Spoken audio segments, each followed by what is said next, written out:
Welcome back, dear viewers, and to shed more light on this issue, we are delighted to be joined over the phone by Ms. Monica William, International Relations Expert. Good evening, Ms. Monica. Hello, good evening. For having me today.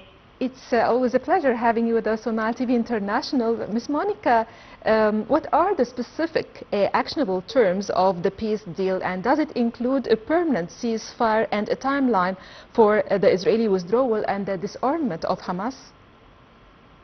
Yes, it means that the target summit represents a vital moment of a search for comprehensive and sustainable peace in the Middle East.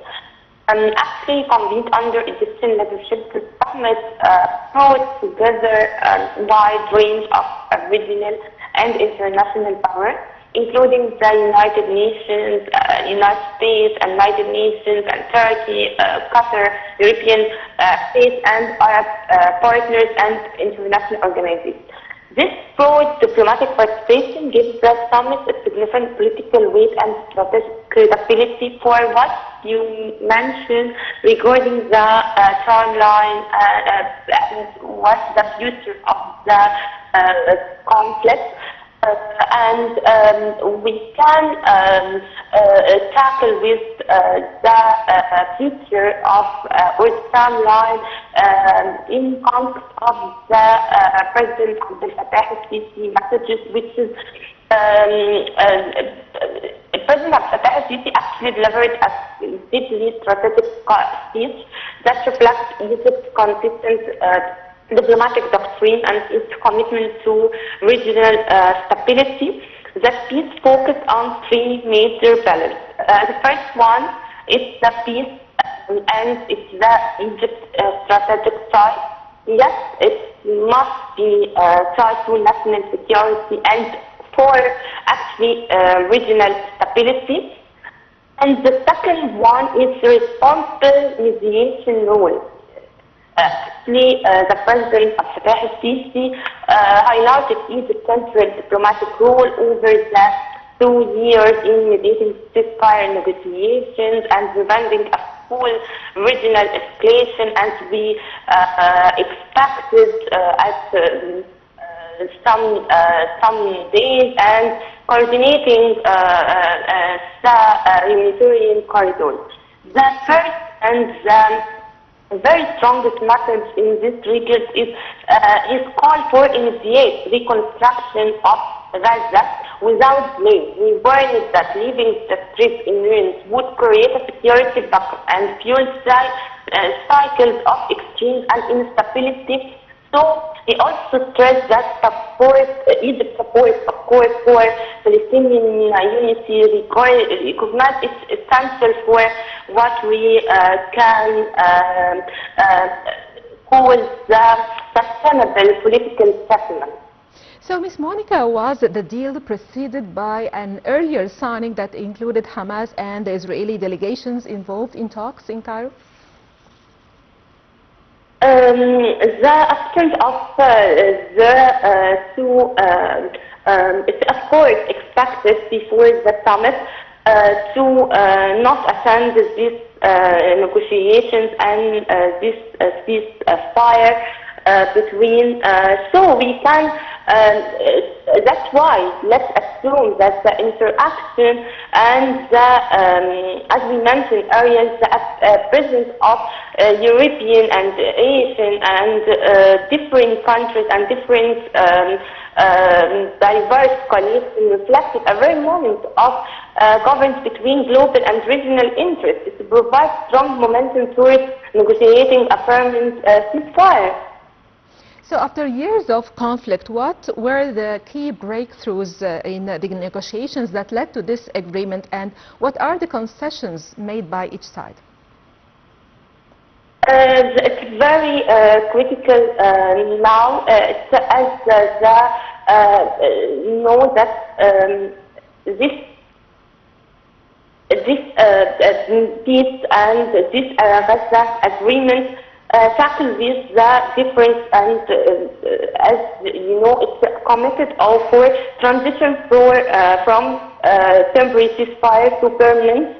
and ceasing of hostilities under international guarantee, continued of prisoner exchange arrangements which formed a central part of the agreement first phase, and security arrangements including border management and preventing renewed escalation and stabilizing monitoring mechanism as a very important point. And the other side is the administration of Gaza in the post-conflict phase to prevent security vacuum and maintain civilian governance, and linking to the humanitarian track to broader political process. I guess it's to pave the way towards negotiated settlement consistent with international legitimacy and the two-state solution. And what about the timeline for the release of all the remaining Israeli captives and Palestinian prisoners?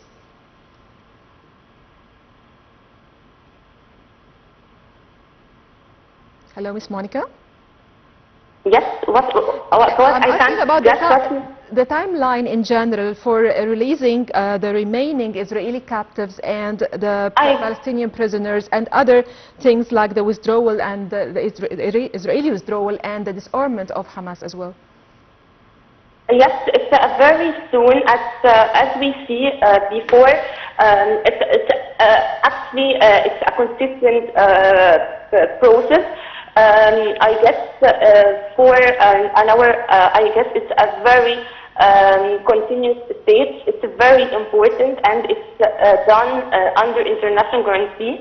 It's beginning from yesterday, for yesterday, and it will continue to tomorrow. Regarding the Hamas disarmament, also it's a very important point, and it's a very critical point for the implementation of the first phase of the agreement, reduce the capacity for large-scale military or to prevent actually the remilitarization of reconstruction materials and civilian infrastructure. So it's a very important, and for the Hamas and Israel, it's time and to provide immediate stabilization. So it's a very important point. So, Ms. Monica, how do you see the specific role played by Egypt in brokering this deal, and to what extent did this major achievement reflect Egypt's weight in the international arena? Very important. Egypt has adopted a multi-dimensional approach regarding this case specifically, and for the international and regional security. Egypt tries to support different ways, and it's a very important way, in a very important channel. What happened in the UN General Assembly is for Egypt, actually for Egypt diplomatic changes. Egypt, of course, restructured a responsible vision grounded in international legitimacy. It tried to tackle and played a role in reaching this stage through precise and patient diplomacy. Let's assume, and let's call it as patient diplomacy, change negotiation under extreme, very extreme conditions, while maintaining communication with all actors like Israel and Palestinian faction, United States, Qatar. And in this context, let's deal that the Sharm el-Sheikh summit reaffirmed Egypt's strategic centrality to this regional security. So, Ms. Monica, Turkey's President Erdogan said that Israel's poor track record of abiding by ceasefires mean that the US and others must vigilantly enforce it. How do you see this remark?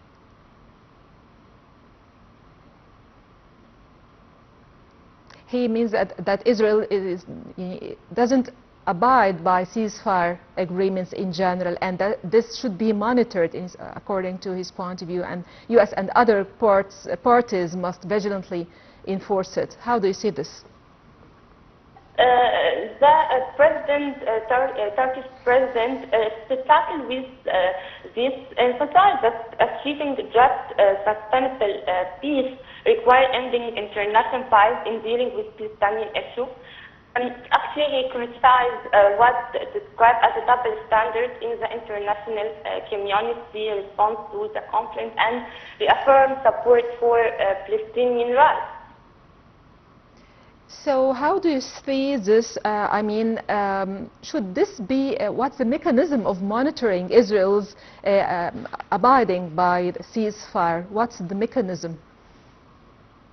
The international legitimacy and what happened yesterday, it may help to monitor the ceasefire agreement. It creates a legitimacy. So I guess that the call for this summit from the start is very important, and to serve this target specifically. So about the Israeli inside, how is the Israeli governing coalition reacting to domestic pressure? Are they facing political crisis to agreeing to these terms? Yes, it's a very different, somehow the political pressure on Netanyahu. I guess it's a very, little bit quiet. But on the other side, there is a very contribution for the far right, as you know, Smotrich and Ben Gvir. This, I guess it will be facing internal pressure from them due to growing criticism of his handling of the Gaza war and overall security situation. Regarding large-scale protest, little bit after the stages and the decisions of the hostages. So the internal Netanyahu coalition is unstable, and that Knesset is not unstable, as we see yesterday when President Trump talked at the Knesset and delivered his speech. There is a lot of different different political situation between the parts and another coalition of Benjamin Netanyahu, of course. Thank you so much, Ms. Monica William, International Relations Expert, for your information and insight. And dear viewers, we'll have a short break and we'll be right back.